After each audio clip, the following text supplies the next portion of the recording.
Good evening and welcome to the November 15th, 2011 Waterboro Board of Selectmen meeting. If you kindly rise for the Pledge of Allegiance. I pledge allegiance to the flag of the United States of America and to the republic for which it stands, one nation, under God, indivisible, with liberty and justice for all.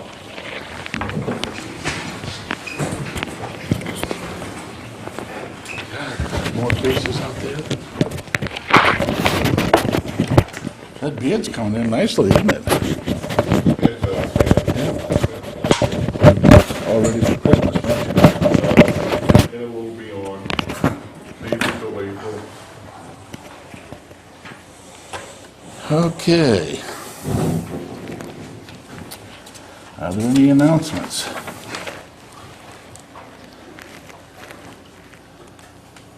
Seeing none, the only thing I'd like to do is take a moment. This past Friday, as you all recall, was November 11th, Veterans Day. On behalf of the board, I'd like to extend a thank you to all the veterans that have served in prior military service and those that are serving now. We extend a very grateful thank you to those people. Moving on to appointments. We're pleased to have with us this evening, finally, because of his harried schedule, is Steve Levy of the Maine Rural Water Association, and he's accompanied by David Benton of the Waterboro Water District, and they're here to discuss rates. So, Mr. Levy, you have the floor. Do you want to start? Did you want to start? All right, Mr. Benton, you have the floor. We've been talking with Steve for the last couple of weeks, and because of the fact that we've only had just a little over a year, we're going to ask for a tad bit more time to get some more auditing on this whole rate thing, so that we can determine for sure when and if we can change the rate again. It's only been 4 quarters, and we need a little bit more information. Steve needs a little bit more, and we need to get it for him so that we can come up with a final analysis of this.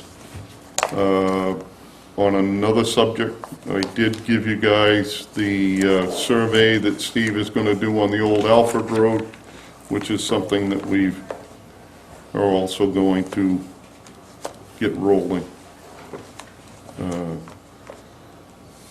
I guess our question to you is, this is, I guess, been going on now for some time. Yep. And, we're obviously concerned because of the payments that the town has to make to the water district on what those are going to be, and you know, so that we can also prepare. We're coming into our budget season as well. We're going to need some figures, and we don't want this thing to dwell on, you know, for an extended period of time. But It won't be. As I said, the first time that Steve looked it over, we had not had enough time to get all of the numbers and get a true reading on how things were going to be after we've refinanced. And now that we've been refinanced for, what has it been, John, 8 months, 9 months? April of this recent April, the previous April. Yeah. Well, no, the refinancing one's Oh, better. refinancing. Yeah, the refinancing hasn't been that long. No, it hasn't. So that is the biggest thing, is we're trying to get all of those figures to make sure that we can go forward with changing things. We can't just arbitrarily change it and then find out that we're not gonna make it and have to change it again. Every time we go for a rate change, it's a very expensive, to the tune of how much, Mr. Levin? Well, the next one will be easier because you're in the system. Mr. Littlefield, if I could add something? Yes, sir. We did the rates, we did the refinance. When I looked at it the last time, I only had 2 quarters of readings, and I'd like to see a full 4 quarters, which takes care of the seasonal variations. And they also have a complete audit. So I would say, I would guess to do another rate analysis wouldn't cost not more than $1,500 just to do the analysis and the filing. What I don't like to do is raise it and then drop it and then raise it again, because I think people find it annoying and don't trust it. Now that they've got audited statements for a full year, and I've got a complete I'll need to get the complete financials for 4 quarters, I think I could do a better job, with the district and with the town. With your help, we got through the last rate increase and we did the refinance. I would just like to have a full year's data before we make any adjustments. And I understand that. The issue I think that we're having difficulty coming to terms with is what that figure is going to be, because I know that Dennis and I, when we spoke, were of a mindset that it was one figure and the water district has another figure, and we've yet to arrive at whether that's at 36,000, 38, or the 42, to try to iron that out, and then, or is I this... can iron that out for Or you. is this all tying in now to the new rate structure? We gave you the new rate, and you looked us in the eye and said you had only appropriated a certain amount. And we agreed to go 1 year with that, and then it was gonna go back to the full rate again. That was the way it was agreed. They're really, you might perceive that as an agreement. The agreement was that we would not challenge the rate process, all right? Because you guys were restructuring your loans and all of that stuff, and there was an opportunity to reduce the operating costs, which ultimately would affect the rate. Yes. Okay? And at the time, we had budgeted the $36,000 going in, all right? So I think we were all on the same page that 36 was all you were going to get in that first year, all right? We also expected that you were going to come back with something that said, we are able to reduce the operating cost and whatnot. And I understand you don't want to go back to the Public Utilities Commission and all that good stuff. It took you 20 years to do it the first time, right? So we wouldn't expect that you'd do it again in 20 months. But other than an informal conversation that you and I had 18 months ago, or whatever it was, is that it looks like it's going to stay the same, right? We really have not got anything back concrete from the Water District that said, we have not been able to change the operating cost. It is this much money, and the rate will, we know what your bill is, we know what your rates approved by the Public Utilities Commission, what those are today, all right? But I think we're still anticipating that something was being done to reduce the operating costs so that you could reduce the rates going forward, okay? So I think that, maybe it's I heard it this way, you heard it that way, but the fact of the matter is that, we're still of the mind that, hey, the Water District has been, it was supposed to be working on something to reduce their operating costs so that would, in essence, affect the rates going forward. I'm not sure that we've got an answer for that yet. The gentleman behind you. To a little bit in regards to that timeline, and when that meeting we hadn't done any rate restructuring, we hadn't refinanced, and the agreement was we would look at refinancing, and we have done that, and we're seeing what the results of that refinancing. But we, on good faith, took that and didn't go to the Public Utilities Commission and say, we object to this rate increase. Right, yeah. Okay. But on our end, we have done the refinancing, which was part of the agreement, and we're going to see what the results are following 1 year's data. Two things. Could you state your name, please, so that she can get it? It's John Vicari, Superintendent, Waterboro Water District. Okay, thank you. And why I bring that up, David, is because we are in the process of going forward with our budget preparations, and we need to know the amount to appropriate so that we don't get into the he said, she said issue like we're doing now, where we only appropriated X number of dollars, and in your mind's eye, that wasn't the amount that you thought that we should have appropriated. So we need to know what amount is going to be the appropriate amount, and apparently you need a little bit more time on that.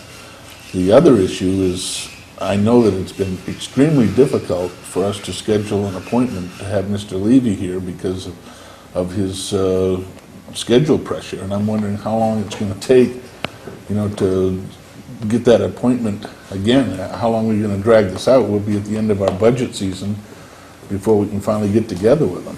Well, when we take a break, I'll get my calendar, we can schedule a date, and Well, I think, from our perspective, I think going forward, the rates are, if what David is saying is that's the rate, then we have to go to the high end of that rate and plug that into the budgeting process going forward. If there's an opportunity for that to be reduced, then that's fine, but I think what David has just said, the rate is the rate, so it's $42,000 for us to use the public water system as a firefighting tool, if you will. And as you know, that rate is not set by us, it's set by our operating process, and as John said, that may have changed, and there's a good chance that it has, and hopefully it will, because it's not just the town, it's the town's people that we need to try to help out a little bit too. Everyone is in the same tough corner here with money. Mr. Levy, you had your hand raised at the same time Mr. Vaquera did, if you... I did, thank you.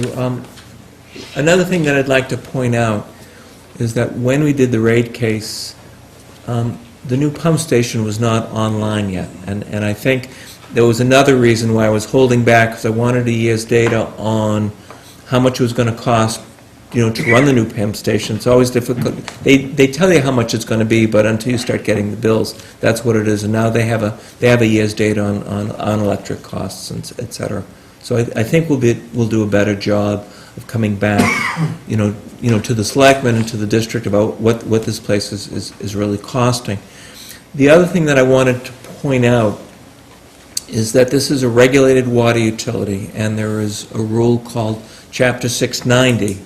And when all is said and done, the obligation of the town for public fire protection is 30%. So for every allowable dollar that the water district brings in, 30 cents of that dollar comes from the town. That's not something that the district has any leeway on. That's just how the structure is. So if we can lower, for every dollar that we can lower the expenses for the district, you would save 30 cents. Back when, Dave, you were in, what was it, 2 months or so ago, and we were talking about, what did the town owe the water district, and I think we recognized then there was probably going to be some discrepancies between what was appropriated at town meeting and what the bill actually was. One of the things that we talked about was that we needed to work out what the rental agreement was going to be between the water district and the town for the office space, and I think we had agreed then that we could offset some of the cost or some of the funds owed to the water district through the office space rental, and that was something... You're forgetting that was changed to 1 cent a year. I don't think we have an agreement at this point with the water district on rental space. Pam said that that's what the last agreement was.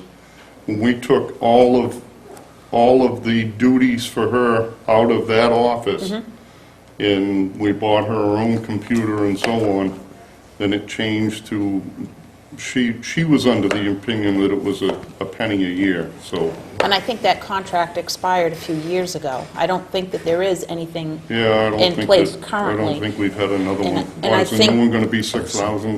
Well, I think that was one of the things that we... Take that penny off there. Yeah, but I mean, I think that's one of the things when you were here last time, and certainly we could go back to the Yeah. recording, but I think that was one thing that we talked about was... And I think I mentioned too offsetting. that maybe somebody could clean the hydrants too. And I think we said we don't have manpower to do Yeah. that. The other thing that I think is way overdue from the water district to this municipality is an audit report. So I would hope that you would take that on your list of things to An do. audit report? Yes, so that we have... They're available every year. Okay. Well, since how we pay 30% of the bill, it would be nice to have one, Yeah. Yep, so. yep. And I would assume you'd also like a PUC report as well. That would be nice. For a penny? For a penny. I'll dig, I get a couple of them. Any other questions? Any other questions? The only other thing, Steve, that we were in somewhat discussion with the night that we met some time ago was the population number that's used for the calculation, right? Is it the population of the water district geography, or is it the population of the town? It is, we've run it both ways. It doesn't change anything. It doesn't change a lot, It- right? You're right, because it's over the number, right? There is, for those of you who are math majors, there's a logarithmic chart. He's done it before when he was a child. Anyway, for small districts, you're going to be like 60 or 70%. It's capped at 30, so whether you use the whole town, and we ran it both ways, or just But I sometimes think it corner. it should at least be part of the Okay. annual function or whatever that says this is why the number is this. Okay?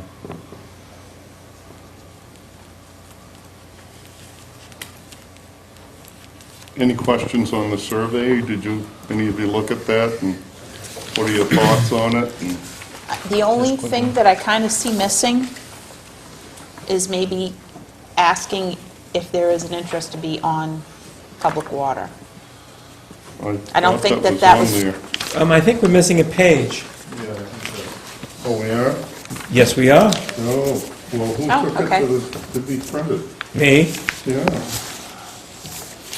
You're right. It is on there. Oh, okay. It is on there, but Kind of- not on there. We asked Patty to print it, and that is that page. Oh, okay. Sorry about that.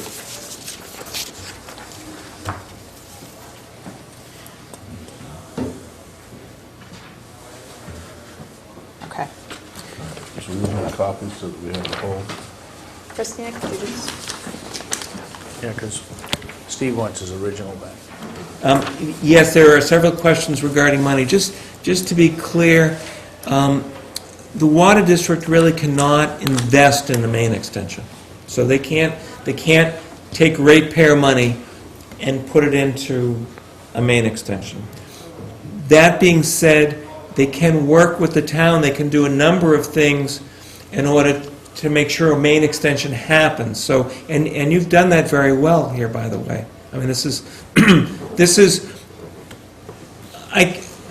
most of these utilities are 20 years old. I helped this one get set up as well as about 9 or 10 others. This was the only groundwater contaminated district that actually took the money from the DEP and actually built a system that provides services to a much bigger community. And most of the others stayed around 20, 25 people. You, in fact, have built a water system that you're providing water to to the schools, that you're providing water to a number of people. So you've really gone way beyond what any other system has done.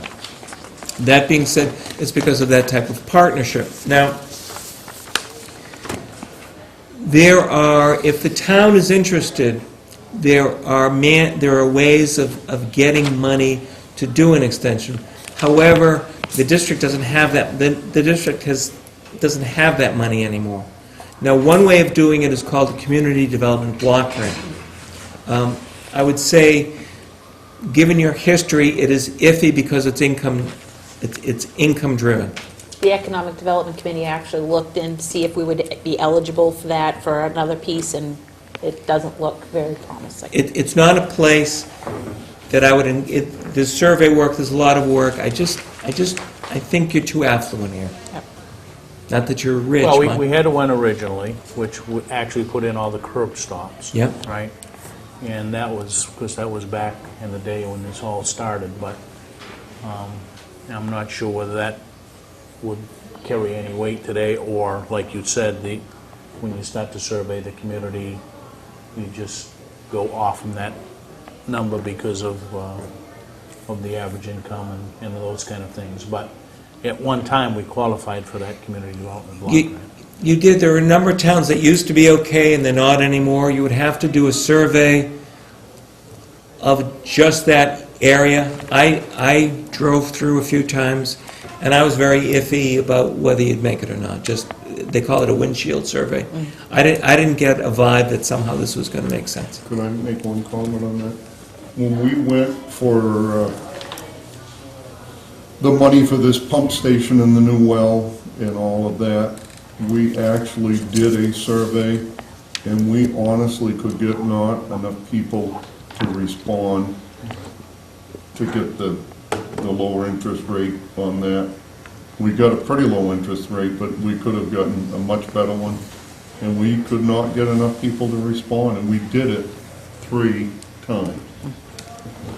So surveys are great, but you gotta get people to participate in them. Yep. Looking at the survey on page 3, you ask what is the average monthly cost. I'm not sure if I was looking at this, cost of what? Are you talking about the filter?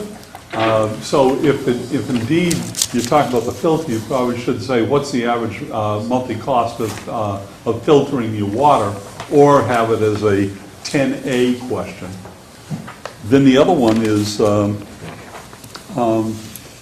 are you interested in having public fire protection in your neighborhood? A lot of people say, well, I do. The firehouse is down the road. So what do you mean by by fire protection? You're talking about hydrants? There would be hydrants, yes. Okay, then I think you need to specify. Those are good comments, thank you.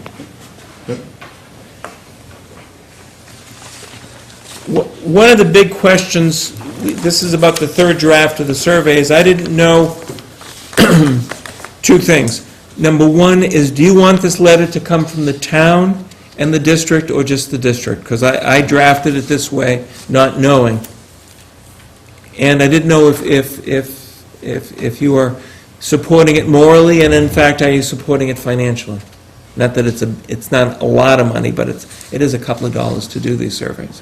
I think so far, the Old Alfred Road, the town is the one that originally organized a meeting to let the residents come in Yep. and ask some questions of the water district.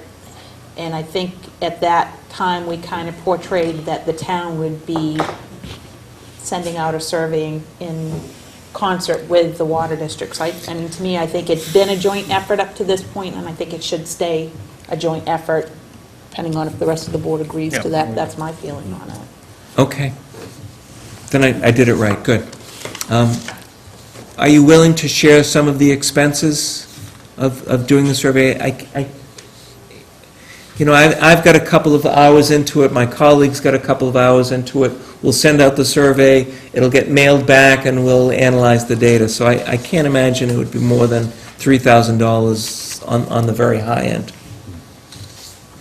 Well, that we don't have budgeted, so is it, I don't know if it's possible that the town actually mail out the survey? Ken? That would cut down, yeah. And also do the postage, they could all come back here. So that would certainly, I mean, it's not a fortune, but it's certainly, I threw 3,000 as just a very high figure, because I know it'll come in under it. It's like going to the gas station and they say it's going to cost $500, cost you $200, and you think they're heroes. I'm just going on to question 14 too, is a loaded question. How much are you willing to invest in public water? Do you truly think that anybody is going to put down over $5,000 when they have the option of putting down 0? I think I think that needs an explanation, and maybe needs a paragraph in there. This is what you get for it. What are you willing to pay for it? But that right there, the way it's asked, is you're not going to have anybody up at $5,000. I can guarantee that, and there's probably no one going to be between $2,000 and $5,000 either. I mean, the Unless problem. you explain it. Yes, I think it's a good point. The problem is that it's going to be fairly expensive to run a main out there. It's I don't know. Is $100 a foot a fair figure right now for these? 80. So $80 a foot to run pipe. I don't know how far it is to go out there, but that's what the going all in is, $80 a foot. So it's going to be a fairly expensive thing. If the district can't pay for it, that means the potential ratepayers are going to pay for it, which is going to be a lot of money. Now the question is there enough interest? Is there a compelling need that people? Yes, I hate my water. I'm willing to put $5,000 in because I hate my water and I want to do business with the water district. Or is there so little interest that I'm not going to put in a nickel, I'll live with what I've got? Well, maybe a question would be, are you willing to invest in this, are you willing to invest in getting public water to your home? And even if it means that it could cost more than $2,000. So, Okay. you know, then you're starting to determine whether a person really wants that water there, and I'm willing to pay $2,000 for it, or but here it kind of like gives an option, maybe we'll give you water, but are you willing to do it for $5,000, you know? Yeah. So that, I can restructure that to be a yes/no question, are you willing to pay up to $2,000? I think you're gonna get more information. No, I think that's a very good, I mean, people have to recognize that there's going to be some cost inherent in bringing public water into their neighborhood. How do you relay that message to them? I mean, the residents that were here when we had that meeting last year, I think some of them understood that. I think some of them were very opposed to public water because they've already made the investment in filtration systems and whatnot. But at the same time, you got to find out, is there interest? And if there is interest, are they willing to put up the funds that are going to be necessary to get the project done? So, you know, to what John is saying, you've got to ask that question somehow in there, but maybe What it warrants what some that kind of tells you is explanation. that, you know, if a lot of people say, yes, I'm willing to put up some money because I want the water, and then it says, okay, now they're serious, now we start getting serious. But if people say, we want the water, but I'm not willing to put up any money, then I said, maybe they're not that serious about it. And we would need quite a large percentage of the people that live over there in order to go forward with trying to find the financing to do it. it'll be better, we'll work with the district and the engineer to get some idea of how much it would cost to run water to everybody's house. And I think people will have a better, I mean, I just need to know if this is real or not real. If it's not real, then we'll move on. If it is real, then we'll get real costs, and then we can ask the question, are you willing to pay $3,720? And they'll say yes or no.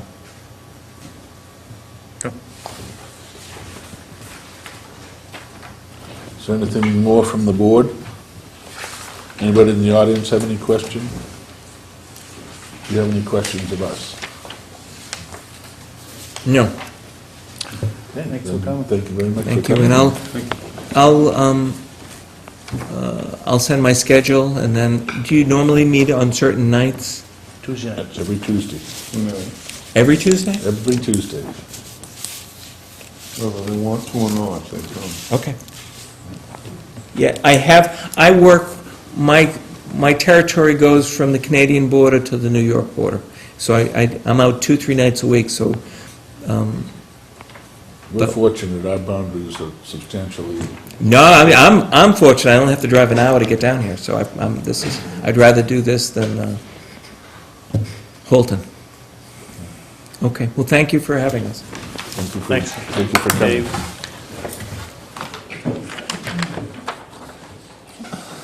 Okay. Hearing and delegation, is there anyone in the audience that has anything that they would like to bring before the board this evening?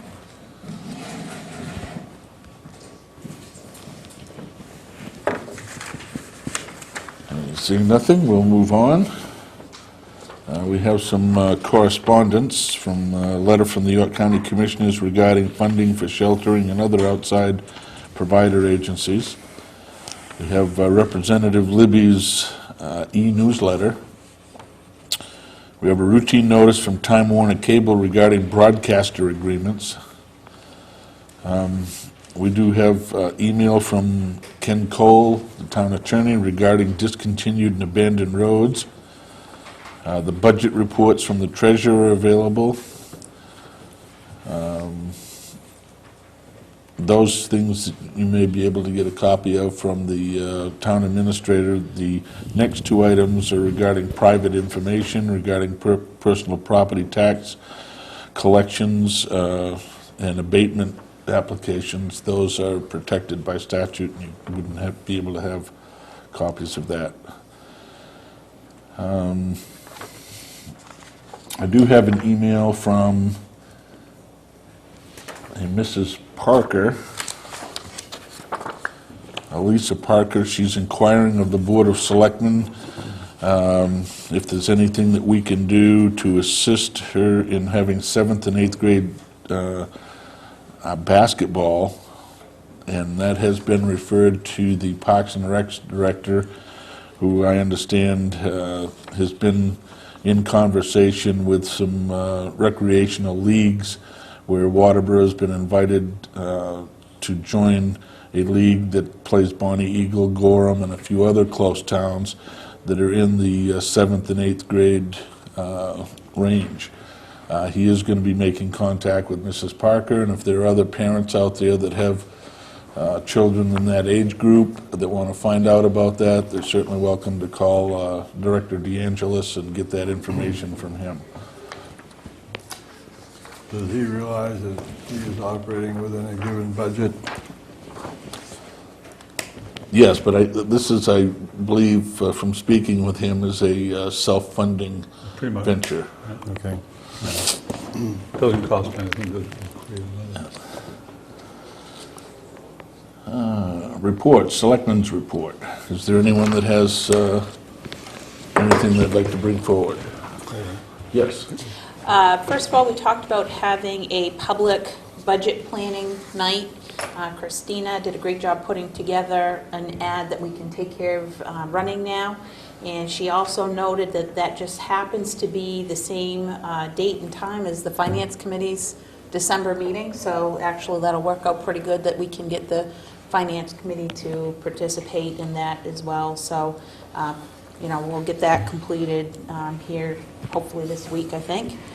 Had the first meeting of the York County Budget Committee last week. We're going to be meeting every Wednesday night at 7 p.m. at the York County Courthouse in the basement between now and December, with the goal of having the Budget Committee's recommendations completed, public hearings held so in time for January 1. Foolish me, brought my laptop, and so I got nominated as secretary. John Sylvester is going to be chair again, and Joe Hanslip is going to be co-chair. The budget as a whole, as it was presented, has no financial increase to the municipalities. It has 5 layoffs, 2 from the Sheriff's Department, which are 2 positions that were funded by grants, 2 positions from the District Attorney's Office, and 1 position from the Deeds. And the county commissioner said that is based solely on insurance cost. Because they did not want to increase the budget this year, they're taking insurance costs for each department and eliminating positions not based on need or whatnot. They're strictly making a determination on cutting positions based on insurance. If the unions are willing to make some insurance concessions, then that could eliminate those layoffs. At the same time that they're looking at 5 layoffs, they're looking at creating 2 new positions. One being for a part-time IT person and one for a chief negotiator to handle all of the union contracts. The reasoning in this is that their IT department is severely underfunded or understaffed, and they're keeping up, but they're not doing any planning for the future, so they feel that there's a need to add to the IT. And as far as adding a chief negotiator, they look at that as a cost savings because they'll only pay that person $50 an hour as opposed to $200 for an attorney. So that's the reasoning behind that. Looking at where they're going to be come year's end, they're projecting that they're going to have a $1.7 million in undesignated funds, which is what they came out of last year with. They have refinanced some of the debt services, which are going to save to the tune of $800,000 over the course of the next 9 years. So, that was a very positive thing to see.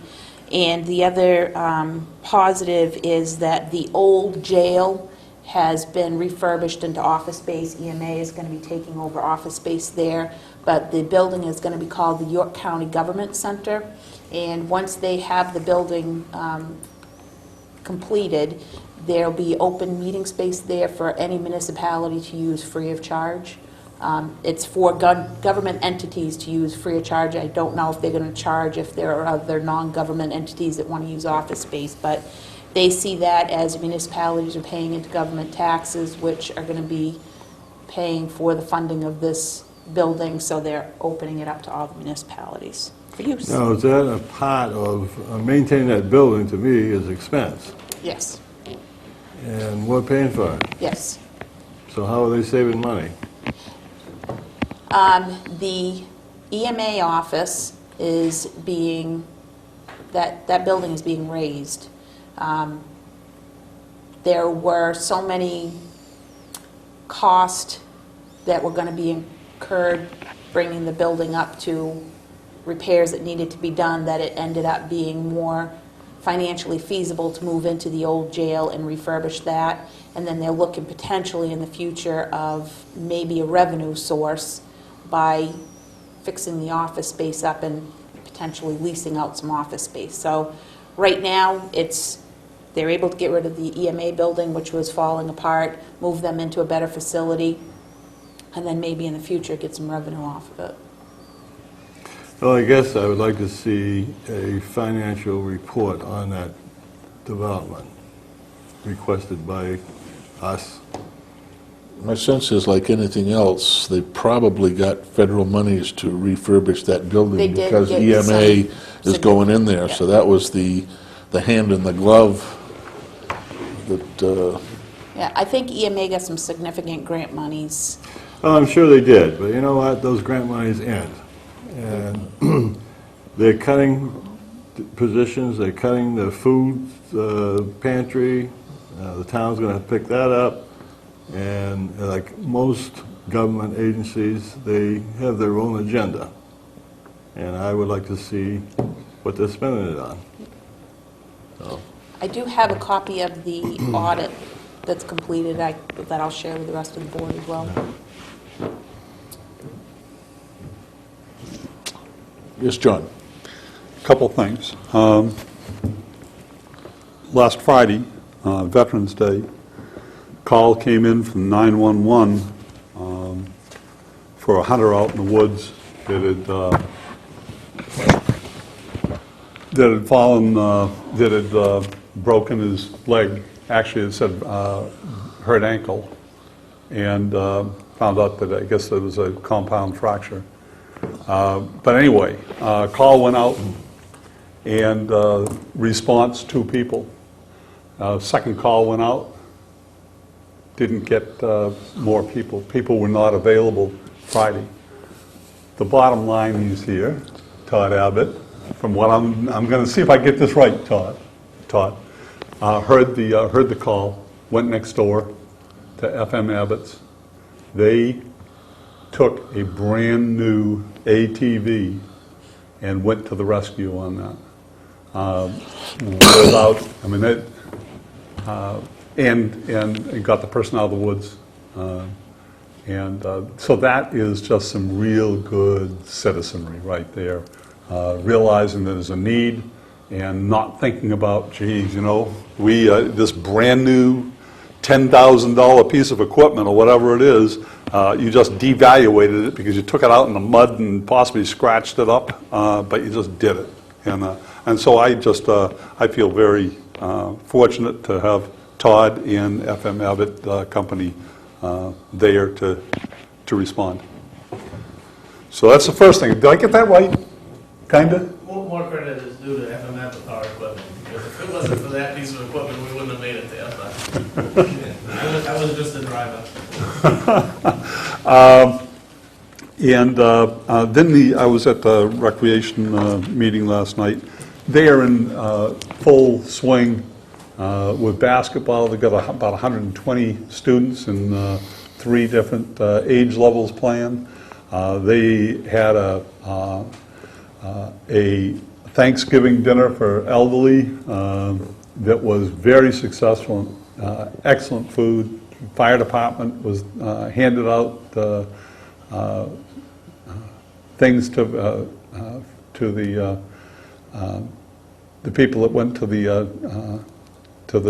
dinner, and it was very successful, I'm told.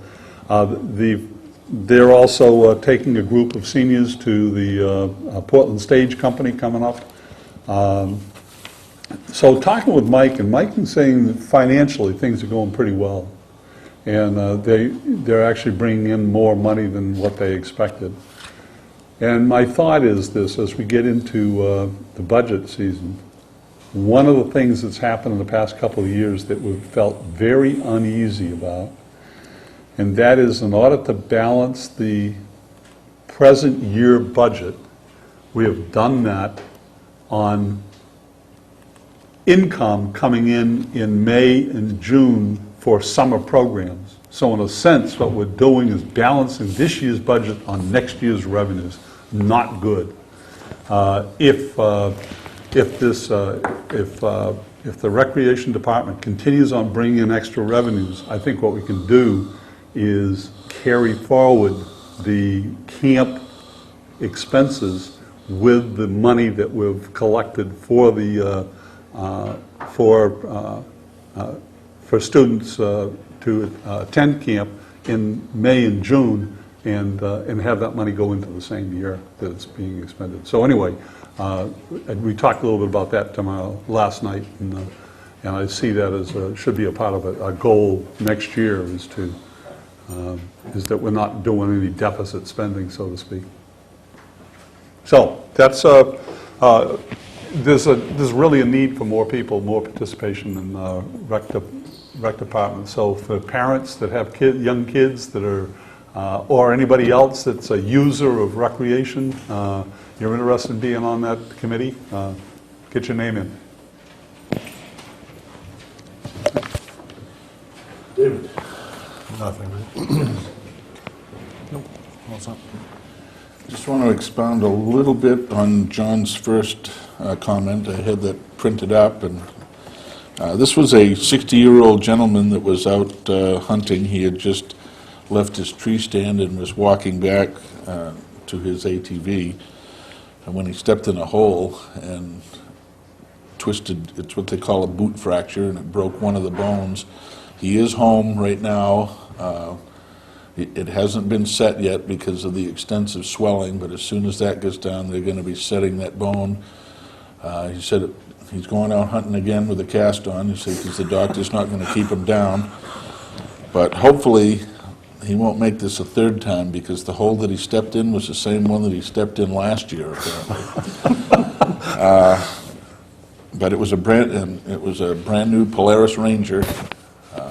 That they brought him out on, took 90 minutes from the time that they originally get the call to be able to get in there and get him out. He's over a mile in the woods. He's a Buxton resident. And we'd also like to extend a thanks to the Goodwin's Mills Rescue, because they did show up, and the Maine Warden Service, although it was certainly the equipment of FM Abbott that actually got him out and got him back to the ambulance. So I think that's basically, he'll have a cast on for 4 to 6 weeks. And other than that, I can't give you any further information because I can't mention his name in connection with his injuries because it's a HIPAA violation. And so we'll just have to leave that as much of a goodwill story as we can. The other thing is the citizens of Waterboro should be aware that there is a group going around in a, from what I understand, a gray pickup truck, trying to sell steaks out of the back of the pickup truck.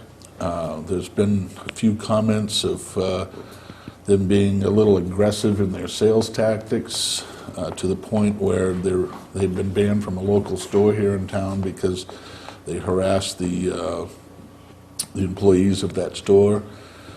You should exercise caution when you're dealing with these types of door-to-door vendors. There is state licensing requirements, for these individuals. If they're overly aggressive in their sales tactics, there's certainly a problem there. Plus, under federal law, you have on any contract the right to wait 3 days before that contract will actually take effect. And this doesn't apply only to, meat vendors, but, other contractual items as well. So you really should be cognizant of those things. If you are approached by these individuals, Deputy Sanborn is requesting a call so that he can check them out, find out who they are, find out if they do in fact have, proper licensing, and if not, then he can take appropriate action. And I'm sure that he would also caution them as to their sales tactics when dealing with the citizens of the community.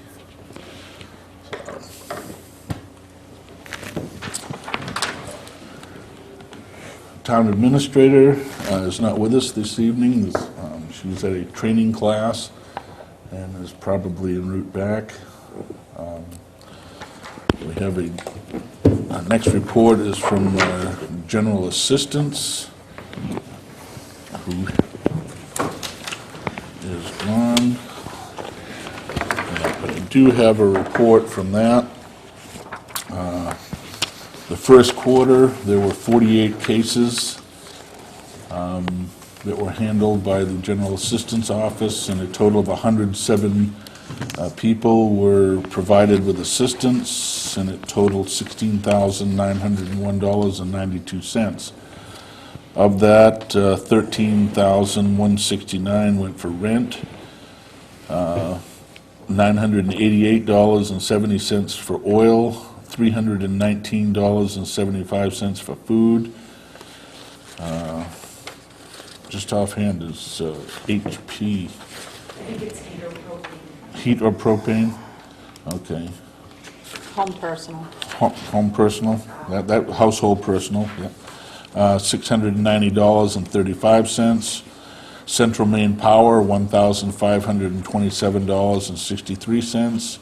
Water, $206.49. And this is up, that's for the first 3 quarters. The first quarter, excuse me. The monthly totals were July 52, 74, 75. August was 3,508.95.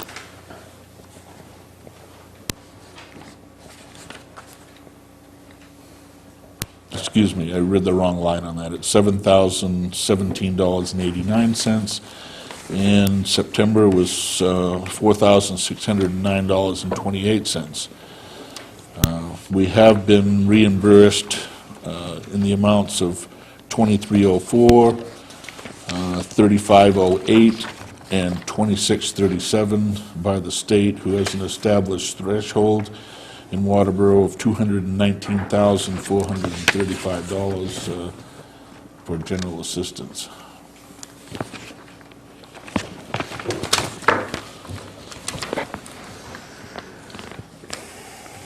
Report from the assessor. I believe that he is gone as well. And is there anyone here from the Saco River Corridor Committee? Gordon, he stopped by, he said he hasn't been to meetings for several months due to family illness, so he didn't have anything to report. Okay. But things are better now, he's going to start going to the meetings. Can you give him a call tomorrow and ask him to get scheduled for the agenda at a time when he has something to report so that we can get it going? New business, discuss and vote on a property tax abatement that was discussed earlier in executive session. I will entertain a motion regarding that abatement. I would make a motion to deny the abatement. Second. There's been a motion made and seconded to deny a poverty abatement discussed during executive session. All those in favor? They weren't here. They weren't. I'm not voting because I wasn't here for the discussion. Opposed? Motion's carried 3-0 with 2 abstaining because they weren't available for that particular portion of the meeting.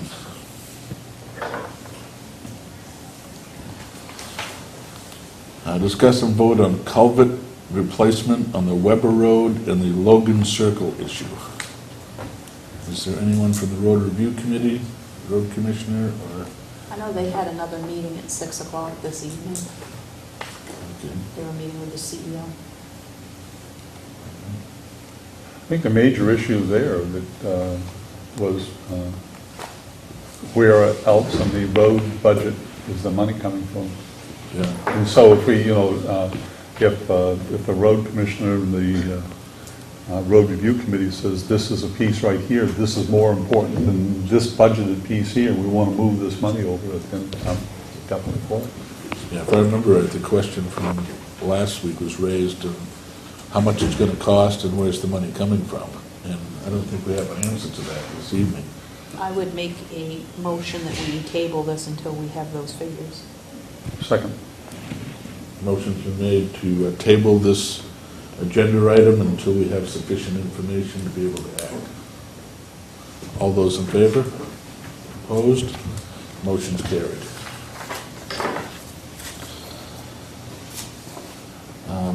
Discuss and vote to reconsider the September 27th, 2011 vote to change the name of a portion of the Ross Corner Road to Middle Road. And it's my understanding that this was brought back before the board by Selectman Daigle, is that correct? We had a workshop. It just so happened it was scheduled while both you and Dennis were out, and it was pertaining to the renaming of the discontinued portion of the Middle Road. During that discussion, we had a resident that made a presentation to the board requesting that we reconsider based on the new information that he provided, and the board that evening voted to reconsider at a time when a full board was here. Yeah. I don't know, I mean, the discussion was vivid, and I don't, if I made the motion, I'm not sure. But I think at that time we were thinking, okay, this probably needs to be revisited. Okay. And that was based on, was it Mr. Poisson or Mr. Fennell? Mr. Fennell, who happens... Both names are... And Mr. Poisson happens to be here as well. One of the issues, just to kind of go with what happened, was one of the issues that we found pertaining to Mr. Poisson's property is that he is, when you turn onto the dirt section of Ross Corner Road, the road kind of Y's there, and Mr. Poisson has a Ross Corner Road address, but there's two properties that are kind of tucked in the back there. So Mr. Poisson had one concern regarding how is emergency apparatus going to find his address. I did talk to the CEO about that, and it is possible to at least rename his leg. I think she was going to take a ride up and take a look at it, because it would fall in line with other E911 addresses, where if you have multiple properties on what's a driveway, so to speak, E911 requires that that be a named road. So I think the CEO is going to take a ride up and take a look at that property. Mr. Gale took a ride up and... Yes. Yeah, and I think through email we came to... It was up there with the chief, with the fire chief, and the fire chief actually was the one that came up with the idea. He said, this is long enough to, the driveway is long enough to have its own name. So he was the one that made the recommendation. Yeah, we agreed to it. My wife and I discussed it, and we agreed. Yeah. So, I mean, that's, other items like that that have come before the board, it's been the resident that's made a recommendation on what the name is. They go through the CEO's office and the fire chief, and they make a recommendation to the board on what to call it, and take a simple vote. So, I mean, my thought would be, there's no reason to deviate on at least that piece. It would be in line with any other similar properties, if it's through the CEO and the fire chief. So you live on Ross Corner Road. What was the old Ross Corner Road? Correct, Going too sharply. correct. Driveway. I guess the issue is that, I mean, we make decisions and then 5 years down the road is a problem. I mean, will this new name be the whole length? No, because it's, what he's saying is that his drive is long enough to have its own name. But is his drive a part of the Rosconna Road? I don't think so. I think the No. Rosconna, It it comes about intersects 50 with- feet up. It intersects with an abandoned portion of the Yeah. Ross Corner Road. Yeah, about 50 feet in from Middle Road, Ross Corner intersection, my driveway. Okay. I think that the question that I had after seeing this on the agenda, and I did communicate briefly with the chairman to find out who brought this back, and have now reviewed the minutes of 10/25. And the real issue is, was there proper due diligence relative to public announcement and public notification? And I think was the discussion in and around, did we contact all the people, and was it done appropriately? I'm not sure that there's any evidence to the contrary of that. So unless one of the board that voted in affirmative for the name change wants to reconsider it, I'm not sure why I think the reconsideration was everybody notified appropriately.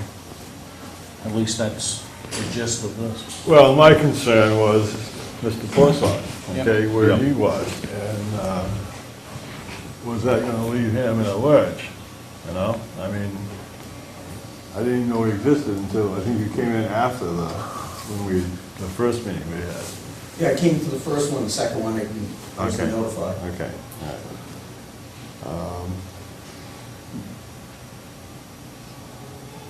So that's why I voted the way I did. That was my major issue too. And I didn't vote in favor of it, so I can't.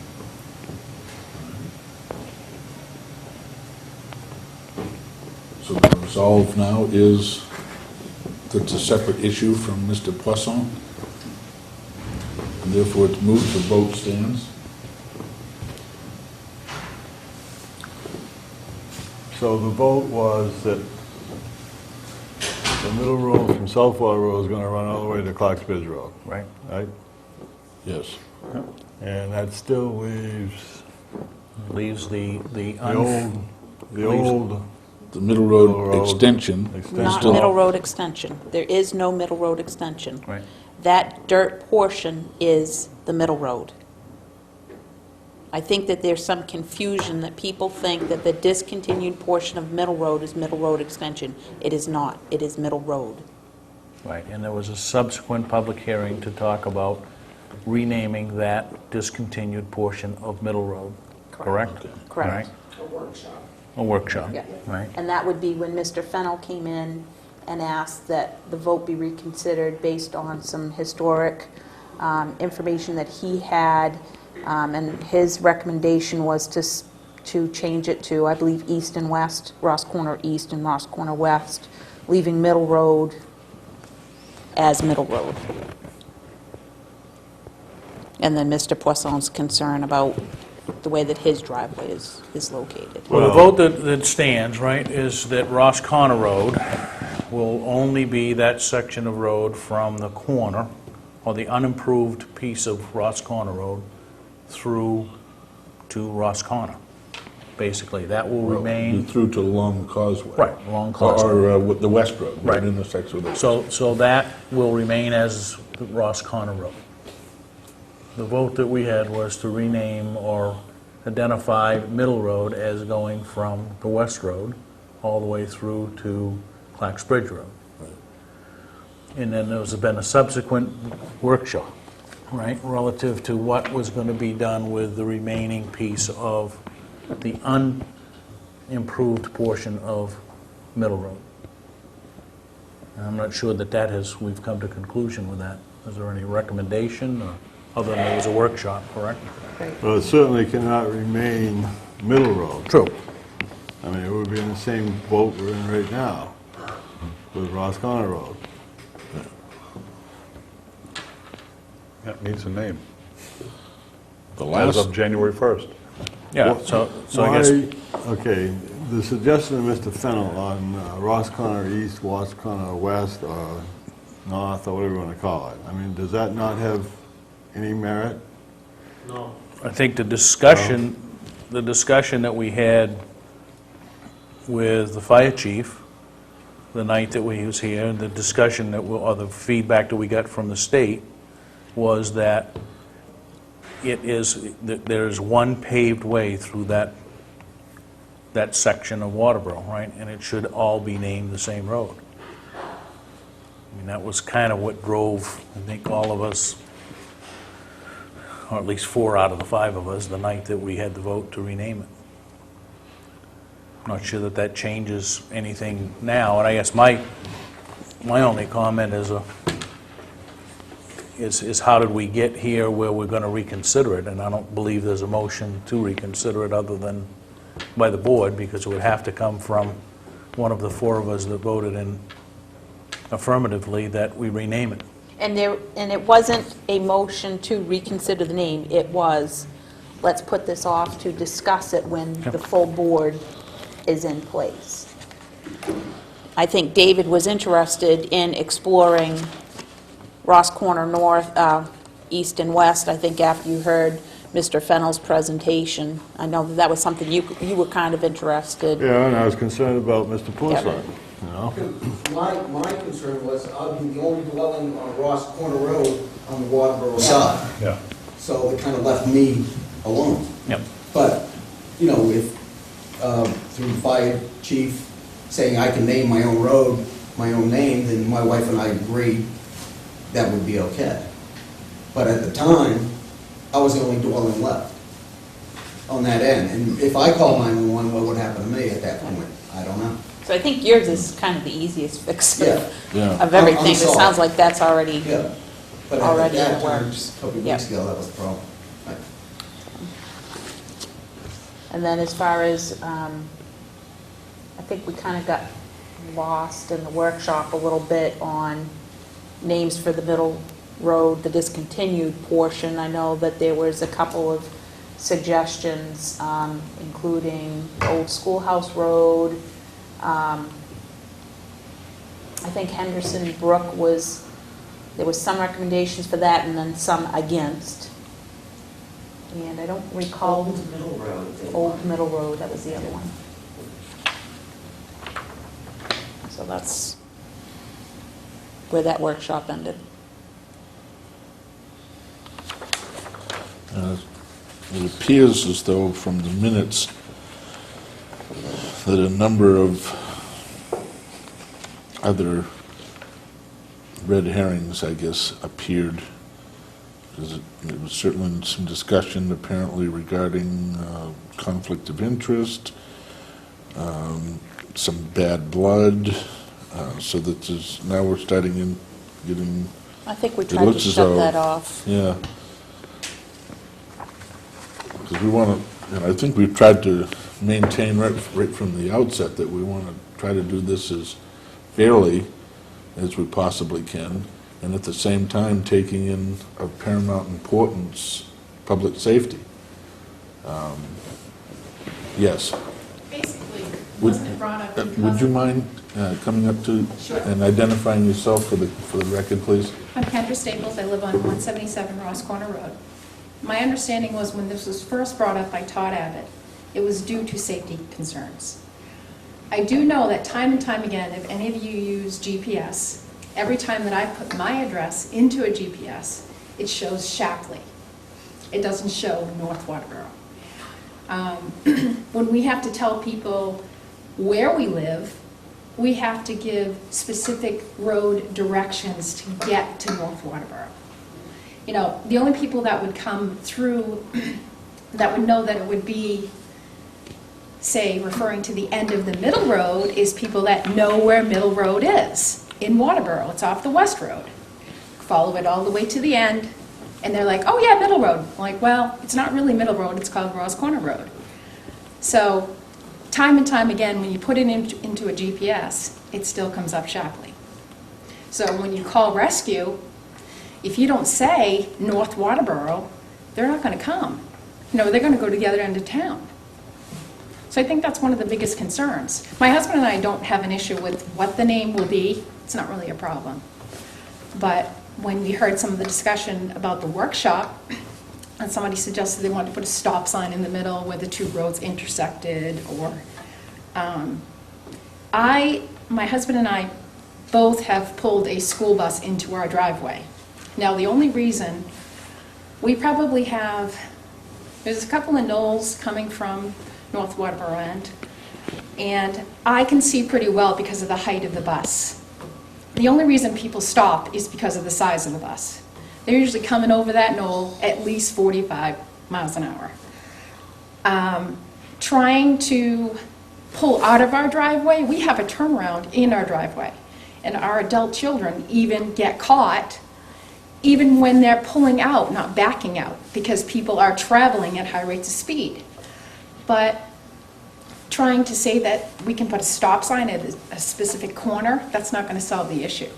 Well, I think part of the issue is not just the separation of roads, but we also have two other roads that are feeding into that intersection. And the Right. residents that are coming off of the discontinued portion of Middle Road are having issues with their safety getting onto Middle Road as well. So the stop Right. sign And isn't just an idea to Right. rectify I the agree problem. with But that. there's a lot of Yeah. components to There's it. a lot of areas on that road.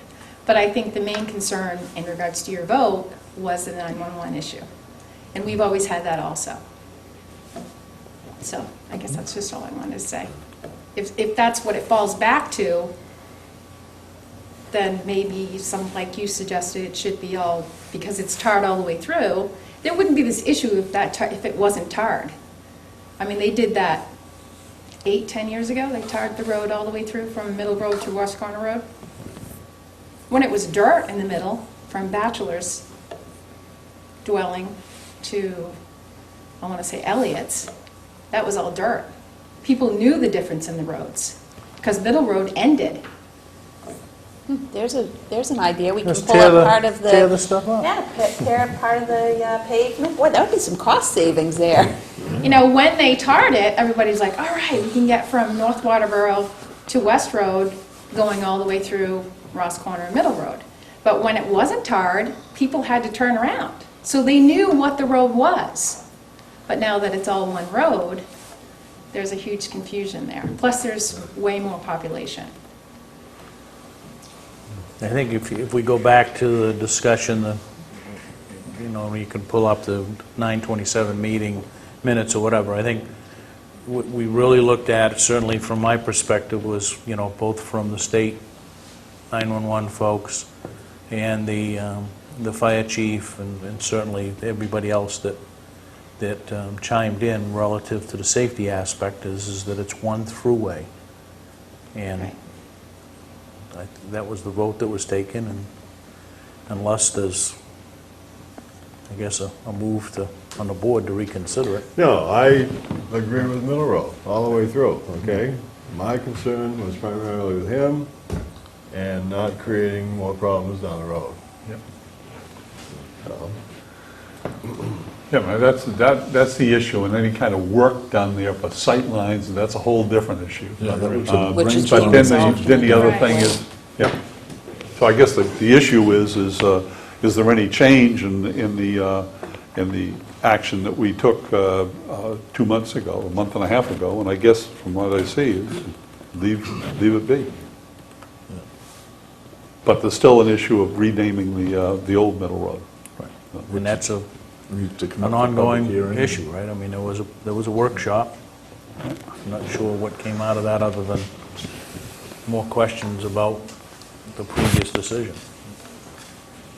I think that workshop got involved in other ways to tackle that intersection. You know, the stop sign was mentioned, straightening out Middle Road to cut that curve off, to trimming trees so that the line of sight would be better, because I know that, you Mr. Winkle, is that correct? Yeah. Yeah, your neighbor, his last name is, Pete Hassler.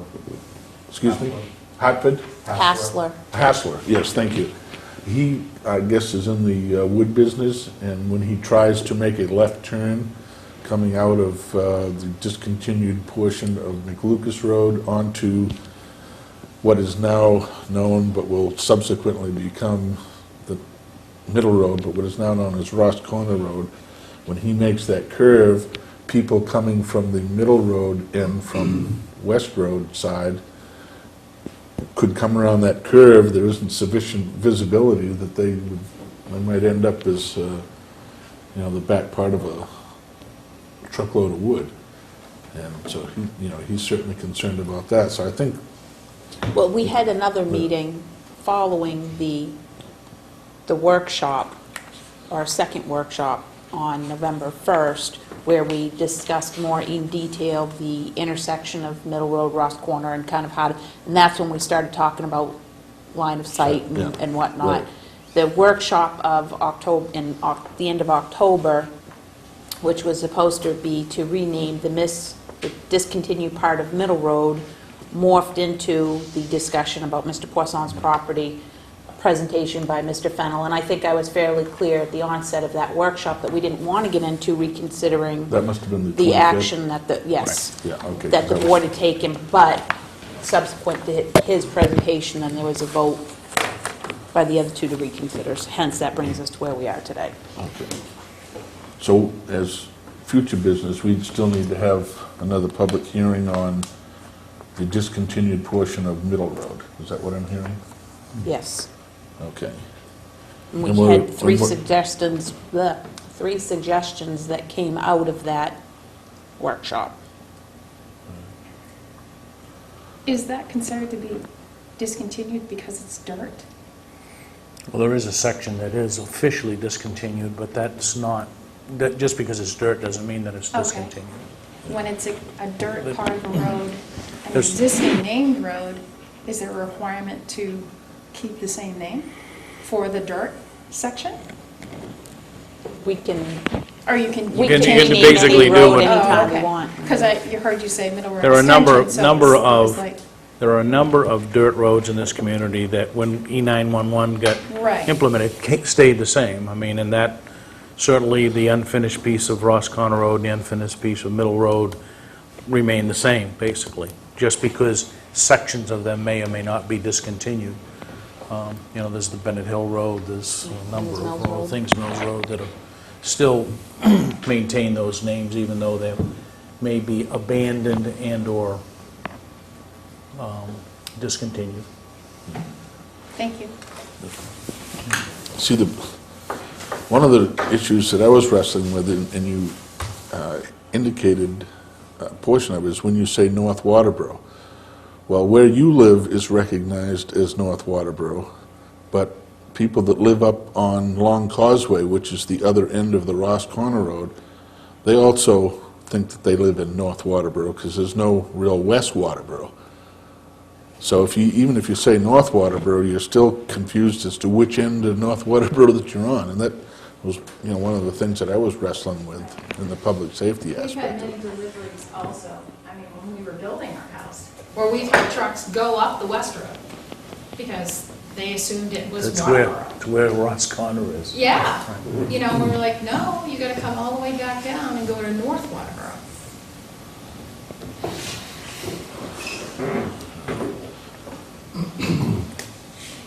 We're moving on.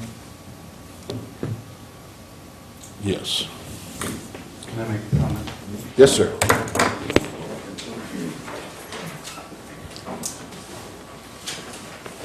Hello again, I'm Patrick Fennell, I'm a property owner on the Middle Road.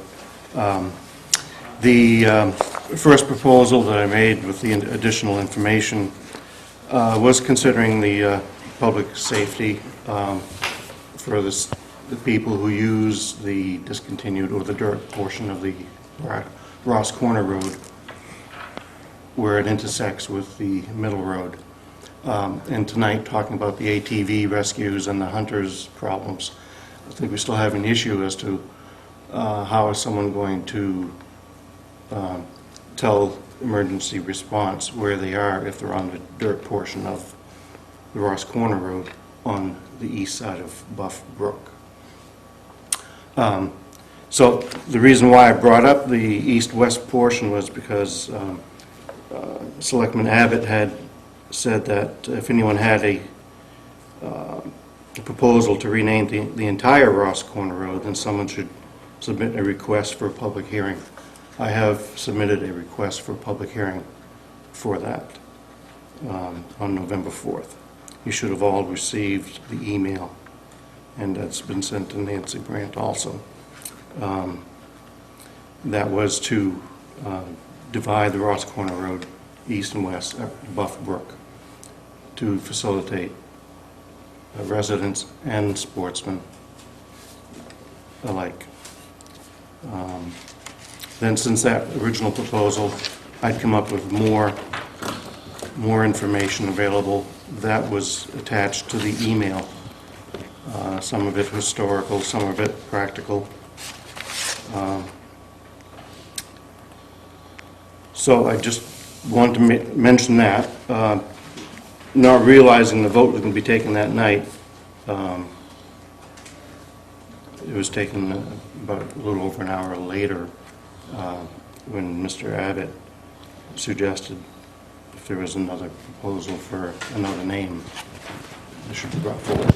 So started thinking about what would be best for everyone from one end to the other. And that's how I came to that. And that's where we ended up, where we were at the workshop. And that's, that may not have been the proper place to present that, but I have gone ahead and requested a public hearing, if necessary, to reconsider that vote based on new information that I've thought of and presented.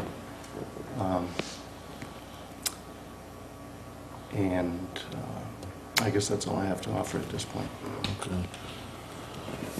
Okay.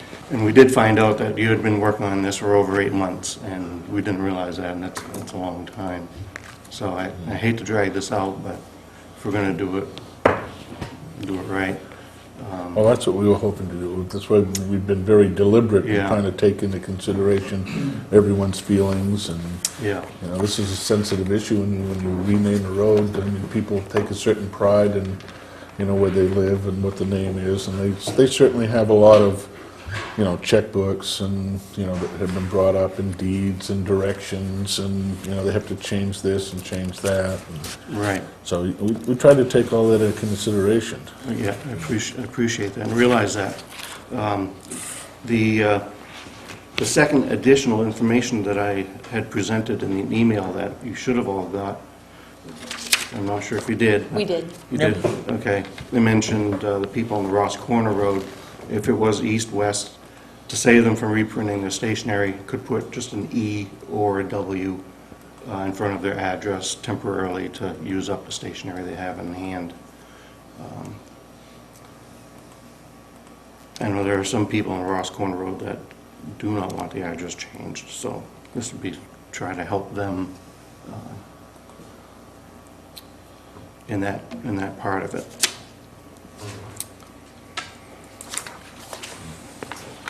And I certainly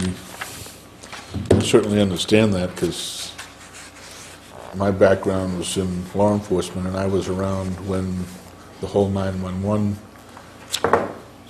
took place, and when you're talking a municipality the size of Sanford, there was a lot of people that were, I mean, there was some very contentious meetings and so forth, because a lot of it had to do with duplicate names and you know, renaming things, and so it can be very, very tenacious at times, you know. The first 2 months, since I first found out about this summer, I didn't think it was such a big deal to rename the roads, but after coming to the meetings and listening and thinking more and learning more about the process, that's where my ideas have come from.